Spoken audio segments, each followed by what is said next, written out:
Hey Dream Leaguers, welcome to DLTV. What an exciting week of playoff action. 1 point game, a 2 point game, and a 3 point game all in 1 week. Hey, we have the DL Commissioner to talk about the games today. Here's the Commish. So again, exciting round of basketball. What are your impressions so far? Well, obviously 3 games, 3 very competitive games in week 1. This week I'm a fan. I'm not a commissioner. I was really excited. I think it really speaks to the parity of the league.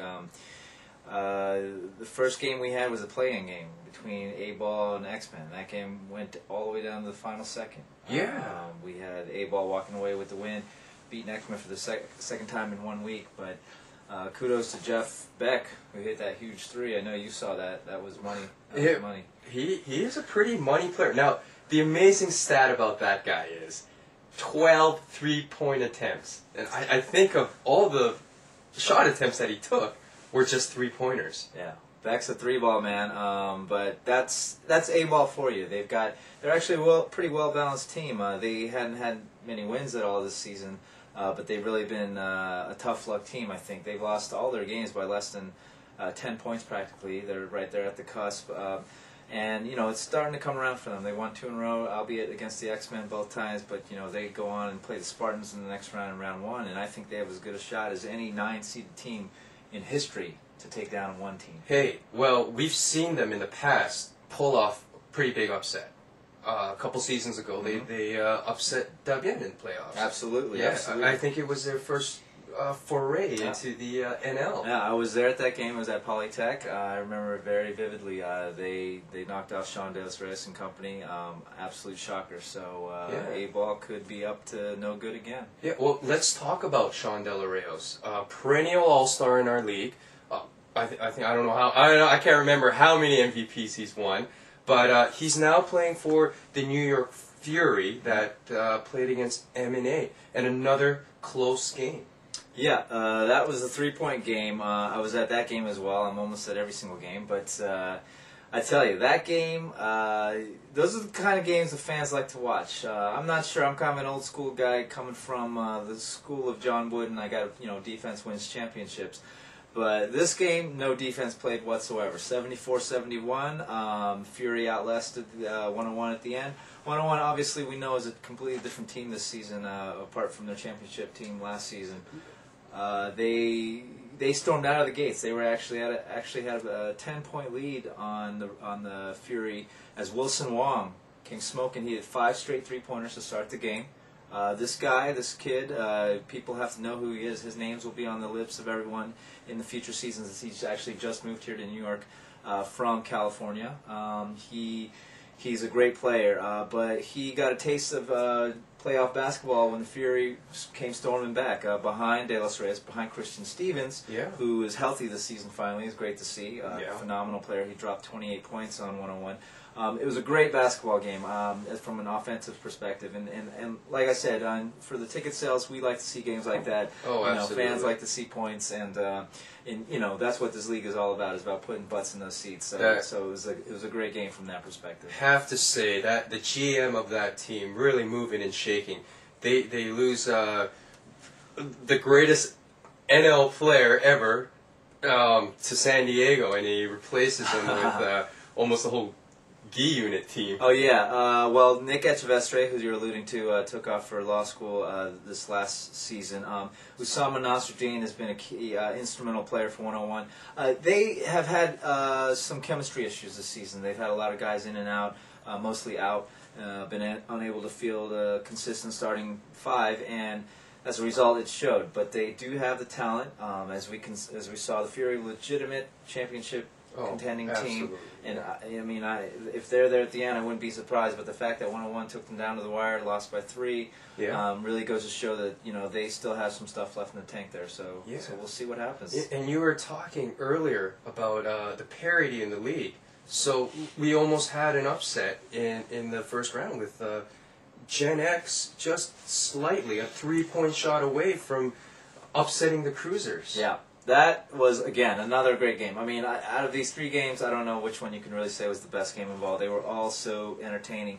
The Cruisers, another perennial championship contending team, they really got taken to the wire by Gen X, who, again, I mean, aside from A-Ball, I think Gen X probably more so had the most bad luck this season in terms of not being able to quite get over the hump. Lost by 2. They had a shot. Rob Chopin was he had a guy in his face, but he had a shot. He had a good look, a pretty good look at a 3 there at the end, and just wouldn't go down from him. Yeah. Gen X almost shocked the world, but the Cruisers escaped. Brandon Chalk, I think, played phenomenal. He had a great game. Tony Hu really stepped up for the Cruisers when they needed his basket. Tony there in the 4th quarter really shone. George Chan, I think he was neutralized. He was neutralized by Chalk. Chalk actually did a really good job in him, but Tony Hu got off, and usually if you can contain one, you're not going to contain the other. It's really hard to stop both those bigs for them. But Gen X was right there. I expect good things from them next season. I think they had some bad luck, but not everyone's going to have bad luck forever. So Gen X, get a bench. You guys will be back. You'll be contending. So it's the same story each season. Yeah, it really is. But it was only a couple seasons ago where they were facing the Cruisers in the finals. But good luck to Gen X. Hopefully they'll pick up some new bench players. And rumor has it that old high school teammate of Brandon Chalk is going to be joining Gen X. Oh, really? So, from Hawaii. From Hawaii, yeah.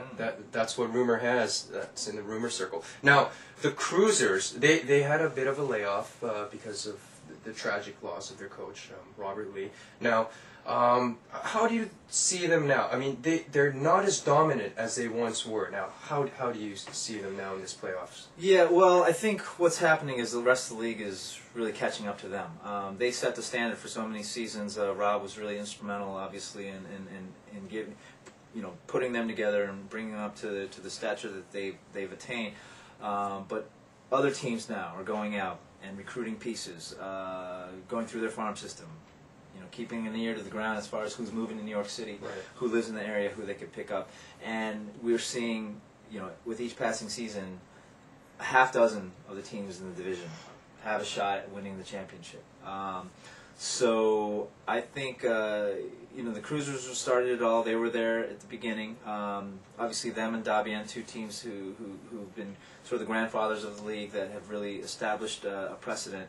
And I don't see them going away anytime soon. I mean, I think they're always going to be in it. They're kind of like, to me, they're like the Los Angeles Lakers of the Dream League. They may have a season or 2 where they're down, but for the most part, you look at them in very high regard. You always think of that franchise as a team that is to be reckoned with. Yeah. Tony Hu, heart and soul. George Chan, coming off a bad game, but obviously always a handful.